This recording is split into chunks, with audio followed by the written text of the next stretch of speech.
John, look at this. Warren Sharp ran the numbers, and the 49ers have the easiest schedule in the NFL. Far left is easy, far right is hard. Damn. Jeez. That's incredible. Before we dive into that, subscribe to this channel. I forgot for a second. Like this video. We appreciate it. Yep. Also, subscribe to a little thing we call a podcast below in the description. Check that out. And get in on the action at wineaccess.com/ham. Yep. 20% off, guy. 20% off. Get your drink on. So Warren Sharp tweeted this. The 5 easiest schedules: the Niners, the Broncos, the Browns, the Dolphins, the Bucks. The 5 hardest schedules: the Bengals, the Lions, the Texans, the Steelers, the Raiders. And once again, here's his graph.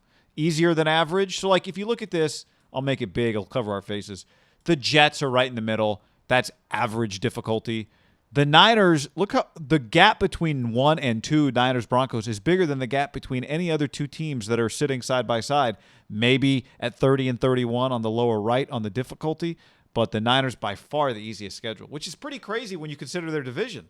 Yeah, but it's not that crazy because I just did a little exercise. I have the schedule written down. Just I like to handwrite it so I get a better feel. One thing stands out, and I just wrote numbers next to the teams they're playing. They have, and it's based on last year's success or failure from those teams, that their records, right? They have the team that drafted number 1 overall, the Jacksonville Jags. They do not play the Jets, but they play the team that drafted 3 overall, Houston Texans, who gave it to Miami that they traded for. They have the team that drafted 4th overall, the Atlanta Falcons. They have the team that drafted 5th overall, the Cincinnati Bengals. They have the team that drafted 6th overall, originally the Eagles, who traded back to Miami, the Miami that took the Niners pick. And to cap that off, they start the season with the team that drafted 7th overall and took Penei Sewell, the Detroit Lions. That's pretty nuts when you write it down. Can I had add one? 6 of the 7 top drafters. Sorry, did you mention the Texans? I mentioned the Texans. Okay. Yeah. That So should they have have been the 1, third pick. 3, 4, 5, 6, 7. That's you and I talked earlier today before we figured out what we were going to do today. I think they have, definitely 4. Probably you'd throw the Jets in there too, of the 5 teams that if you just gave an NFL draft to GMs and coaches, teams you'd want to play. If I just got Belichick on the phone, Pete Carroll on the phone, these guys, they would pick these teams that they're playing. Yeah, and I guess like when I first – no, you're right. You would draft that, not the non-divisional schedule. At first blush, I think to myself, how is it possible? Like if I said to you, take a team from the NFC West and give them the easiest schedule in the NFL, like my first reaction is that'd be pretty hard to do, right? Just because you'd have to do this. You'd have to do that. How do you outweigh the fact that you play the Cardinals, that you play the Seahawks, and you play the Rams twice? You'd have to do this. And so you don't want to finish 4th. You don't want to finish 4th, but this is a pretty rare opportunity they have in front of them here because it's really hard to get a schedule this easy, and it's really painful to get a schedule this easy. It sucks because you have to have a 4th place schedule to get a 4th place finish to have a 4th place schedule. Well, to me, one huge swing, one big swing game, and we've talked about this before, is the Week 17 game. Now, it's not technically Week 17, but you know what I mean, the 17th, the added game. The Niners get the Bengals. They get an excellent division, right? A division that set 3 teams to the playoffs, and the Niners get the Bengals. Try and get the schedule up there. And obviously the other 3 teams get the Browns, the Ravens, and the Steelers.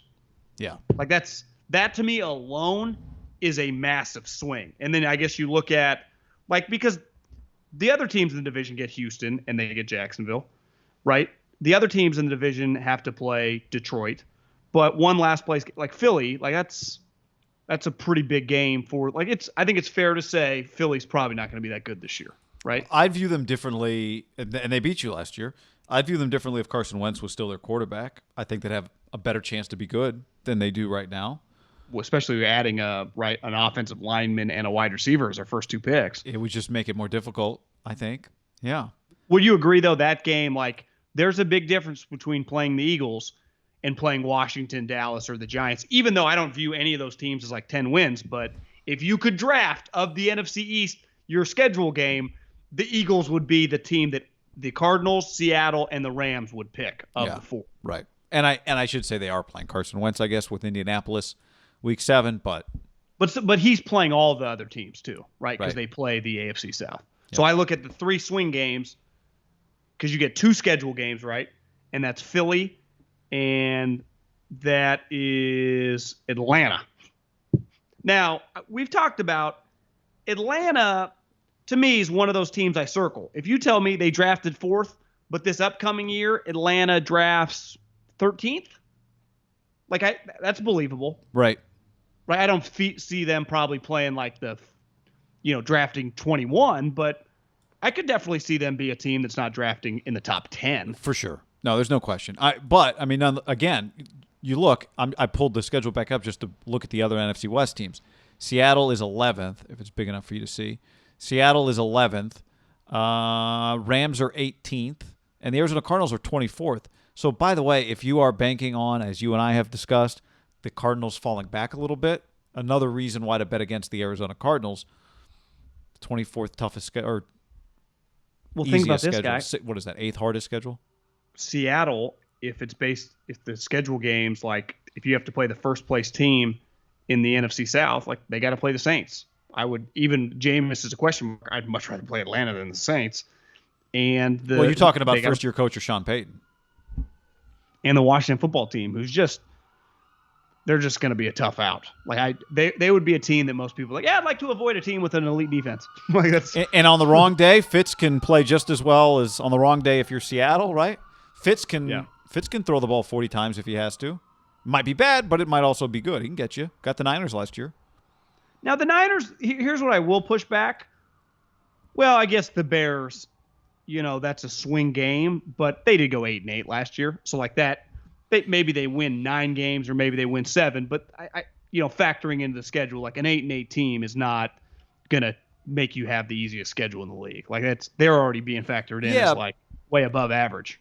But when we think about easiest and hardest, to me, it's not about do you have 12 games that are the easiest. It's are there 2 or 3 or 4 games or 5 games that give you some advantage, or in this case, 3 games, 3 games better than somebody else, 3 games easier than somebody else. That's a lot of games. That's a lot of margin for error. I mean, look, the Niners were bad last year, but they got games at the Giants and at the Jets, and that gave them a chance. That set them up to have a chance.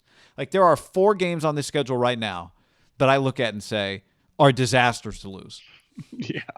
The Lions, the Eagles, the Bengals, and the Texans. What about the Jags? And the Jags. Sorry, 5 games. 5 games. I'd say, if you've lost, would Philly be a disaster to lose? I mean, they beat you last year. Nick Sirianni, Jalen Hurts. Again, you're right. It's hard to. I'm not putting absolutes on this. Does that turn out to be Trey Lance's Darius Slay, Fletcher Cox? debut? They do have good players. Okay. What's your injury situation? All that changes that. That's fair. What's your record when you play that game matters. But that'd be a hard. Maybe let's not use the word disaster then. Let's just say, or let's play it conservative and say there's 4 games then. Fine. Let's take the Eagles out of it and say there's 4 games that right now I look at and go, you got to win that game. And right now I look at the Eagles and think you got to win that game. Did you put Atlanta in there or no? No, I won't put Atlanta in there. I'll be conservative. That's my point. Is I think you can be conservative with the games you quote unquote gotta win, should win, and that tells you where the advantages are in somebody's schedule. And then on top of that, let's say you lose to Arizona week 9, or week 5. Now you got to beat them week 9 at home. So didn't you even add in a couple divisional games? 100%. Here's another reality: is we don't know which of the divisional games at the time that are more important to win than the other. But you do know that worst case you have to go 3-3. You got to split with them all. Right. You cannot be going 2-4, right? And then have to make up. So if I'm being conservative and going 3-3. I think ideally I would imagine most teams that win the division minimum go 4-2 within their division, right? Let alone probably 5-1 would be ideal, which the Niners did when they went to the Super Bowl, right? Because they split with Seattle, they swept LA, and they swept Arizona. Mm-hmm. But those games, looking back, those 2 Arizona games were hard. They easily could have been 0-2 to Seattle. It's a dogfight. I think you feel if I told you right now Niners go 3-3 in the division, do you take that? Yeah, although I think losing to Arizona, did you lose to Arizona or did you sweep them and somebody swept you? I don't love losing to Arizona. I'm just saying 3-3. Yeah, I guess you would take it given the rest of your schedule gives you an opportunity. Yes. But what I know is things happen to everybody every year that you don't see coming. Every year, right? Well, the Niners last year, right? Well, I just mean even if you're good in a given year, you probably lose a weird game, right? Then you go, whoa. But my point is, like, I'm saying, if you played the Niners last year going into the season, you're like, oh, this game's going to be a game. Exactly. And then you got Nick Mullins, and then you end up, you're like, we just won by 20. If you played this game with the Niners on your schedule last year, you're exactly right.